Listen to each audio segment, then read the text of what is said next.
120 números e as respectivas fontes que provam que o PT foi uma tragédia para o Brasil. Não é mais uma questão de o brasileiro tem memória fraca. Nenhum ser humano normal tem capacidade para manter frescos na mente todos os números da tragédia petista. Não foi à toa que Dilma contava com apenas 10% de apoio popular em seu último ano de governo. Não foi à toa que a grande maioria dos brasileiros pediu seu impeachment. Apesar disso, o cidadão comum nunca terá plena consciência da dimensão dos prejuízos causados ao Brasil pelos governos petistas. E é justamente isso que permite que a esquerda ainda ouse se apresentar como vítima de golpe e até como a salvadora de um país arrasado, segundo ela, por Michel Temer e logo depois, Jair Bolsonaro e seus eleitores. Diante de tanto cinismo, o Jornal da Cidade Online teve o trabalho de compilar, a partir dos seus arquivos da época do impeachment,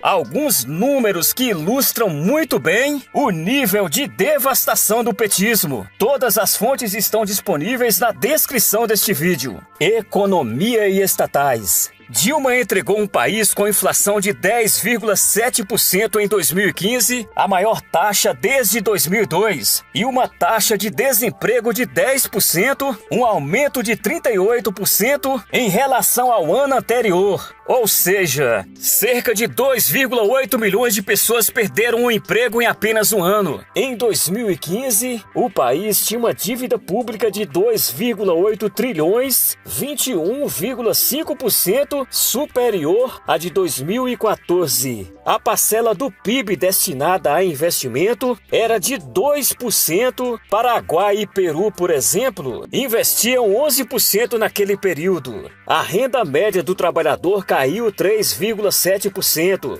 A produção de bens de capital, máquinas e equipamentos teve queda de 24%, com a atividade industrial como um todo tendo diminuído 11%.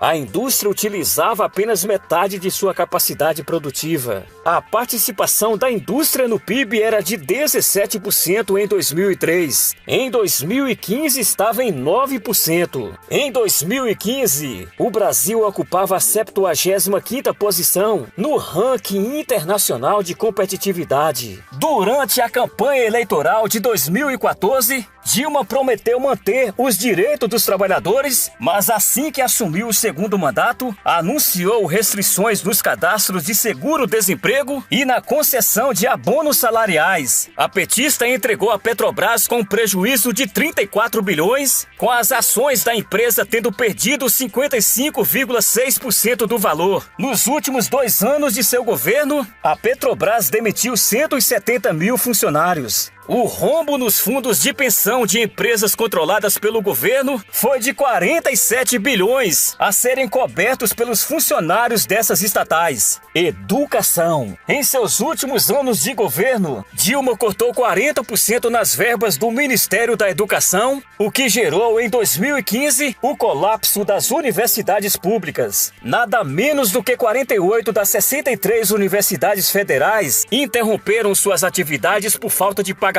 de salários e até por falta de condição de uso. Depois de 13 anos no poder, os petistas entregaram o país com apenas 32,8% dos jovens de 18 a 24 anos de idade frequentando escolas ou universidades. Das mulheres dessa faixa etária, 26% abandonaram os estudos para cuidar de serviços domésticos. A evasão escolar saltou de 7,6% para 16,2% na época em que o ministro da Educação era Fernando Haddad. Cerca de 20% da população brasileira dessa faixa etária nem estudava nem trabalhava. Dos estudantes do ensino médio da rede pública, 5% se formavam sem os conhecimentos básicos em matemática. Apenas 10% dos estudantes universitários estavam matriculados em cursos tecnológicos. Apenas 33% das creches prometidas foram construídas. concorridas. No Enem de 2015, mais de 53 mil candidatos receberam nota 0 na redação. Dos 5,3 milhões de pessoas que fizeram esta prova, cerca de 60% receberam notas abaixo de 600, numa escala de 0 a 1000. Em seu último ano de governo, Dilma cortou 75% da verba do CAPES e metade das vagas do Pronatec. No geral, Dilma cortou 9 bilhões da verba para a educação em 2015. Ao final de seu governo, um ladrão ou assassino preso custava 2,4 mil por mês, enquanto um jovem pobre dedicado, estudante do ensino médio, custava 2,4 mil por ano. No entanto, o resultado geral foi o país entregue na 133ª posição entre 139 países no ranking de desempenho de estudantes nas áreas de matemática e ciências. Vale lembrar que o Brasil gastava 5,8% do PIB com educação, enquanto Singapura e Japão, países que ocupam o topo do ranking de qualidade de educação, gastavam 3% e 3,8%, respectivamente. Saúde. Durante os governos Dilma, foram desativados 23,5 mil leitos do SUS, o equivalente a 7% do total. Cerca de 3,2 bilhões deixaram de ser repassados aos estados e municípios para serem utilizados nessa área. Devido à recessão, quase 3 milhões de pessoas deixaram de utilizar planos de saúde privados por não terem como pagar. Apenas em 2015, Dilma cortou quase 12 bilhões do Ministério da Saúde. Dilma entregou um Brasil com cerca de 25% dos brasileiros vivendo na linha da pobreza. No Nordeste, essa parcela era de 43,5%. O Brasil, dos grandes avanços sociais promovidos por Lula e Dilma, ocupava a 75ª posição no Índice de Desenvolvimento Humano e a primeira posição no número de assassinatos. Cerca de 13% dos casos registrados no planeta. Em 2015 e 2016, os casos de dengue tiveram um aumento de 46%. Nesse mesmo período, cerca de 10% da população brasileira foi infectada pelo Zika vírus, o maior surto dessa doença na história do mundo. As principais vítimas foram mulheres grávidas, cujos bebês acabaram desenvolvendo microcefalia. Quase 4 mil casos registrados. Infraestrutura e moradia. Mesmo com todo o dinheiro que entrou no país, na época do boom das commodities, quando o PIB foi triplicado, não houve progresso significativo em saneamento básico.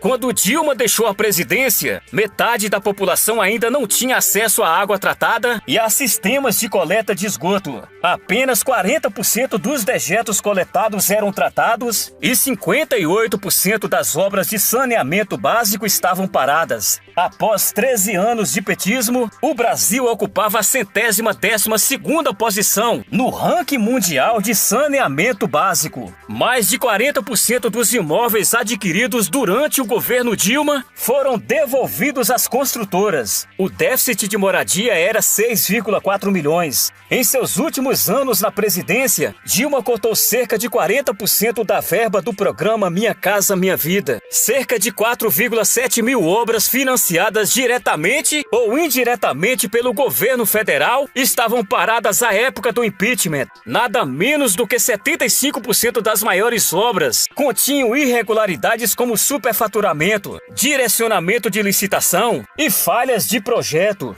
Nos anos de 2014 e 2015, Dilma cortou 85% da verba para a construção de novos presídios. Em campanha, Dilma prometeu não cortar programas sociais, mas assim que entrou em 2015, cortou 87% da verba destinada a eles. Sabe o discurso ambientalista da esquerda? Pois é, nos 2 últimos anos do governo Dilma, o país registrou um aumento de nada menos do que 286% no uso de energia termoelétrica, grande poluidora do ar. A produção hidroelétrica caiu de 91% em 2011 para 79% em 2014. A construção da usina de Belo Monte, superfaturada em 3,4 bilhões, desabrigou 51 mil moradores de pequenas comunidades ribeirinhas, incluindo aldeias indígenas. e alagou uma área de floresta equivalente a 282 mil campos de futebol, cerca de metade do território de Brasília. O projeto de transposição do Rio São Francisco foi executado com diversos erros técnicos que gerarão mais prejuízos do que benefícios para a região como um todo. Além disso, desabrigou 33 aldeias indígenas e derrubou ou fragmentou cerca de 430 hectares de vegetação nativa. Dentro do PAC, vedete do projeto desenvolvimentista de Dilma, os empreendimentos mal-sucedidos de Eike Batista causaram grande devastação ambiental na região de Macaé, salinizando a água que abastece dezenas de milhares de pessoas e inviabilizando a agricultura local. A concessão do programa Bolsa Família a comunidades indígenas gerou um grande êxodo para pequenas e médias cidades do interior, onde os indígenas passaram a ser moradores de rua. Por outro lado, teve gente que ganhou muito dinheiro com o PT. O BNDES despejou 1,2 trilhão de reais nas contas de grandes empresas, não por acaso, todas envolvidas nos esquemas de corrupção denunciados pela Lava Jato. Quase 2 bilhões foram para grandes empresas comprarem jatinhos executivos com juros subsidiados.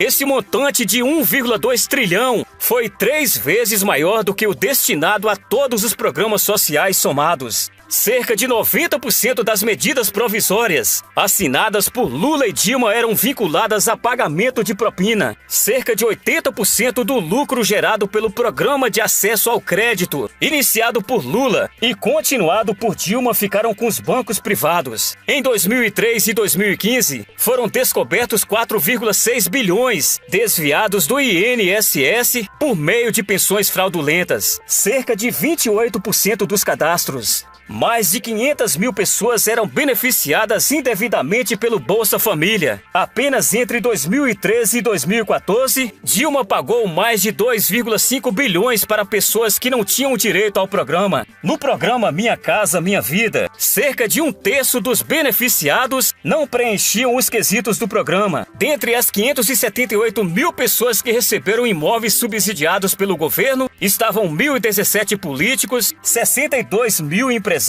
144 mil servidores públicos, 38 mil pessoas falecidas. Em janeiro de 2016, Dilma sancionou o aumento de 163% dos recursos para o fundo partidário. Durante os governos petistas, o MTST recebeu 89 milhões, a CUT recebeu 2,3 milhões, além do dinheiro que já tomava dos trabalhadores por meio do imposto sindical. Outras 40 entidades ligadas ao MST receberam juntas cerca de 150 milhões. A Uni recebeu 57 milhões. As transferências de verba para ONGs, fundações, pastorais de igrejas e outros tipos de organizações civis foram de 4,1 bilhões em 2015. Mais de 3 mil ONGs dependiam do dinheiro do governo. Durante os governos Lula, os bancos lucravam 9 vezes mais do que durante os governos FHC. Entre 2002 e 2010, os 9 maiores bancos brasileiros expandiram seus lucros em 550%. Apenas o Itaú Unibanco teve um lucro de 23,35 bilhões em 2015, o maior lucro anual de um banco registrado na história do país. De todos os projetos que conseguiram patrocínios culturais via Lei Rouanet, subsidiados pelo governo em 2014, 50% dos recursos ficaram com apenas 3% dos proponentes, não por acaso em benefício dos artistas que lideraram a campanha contra o impeachment.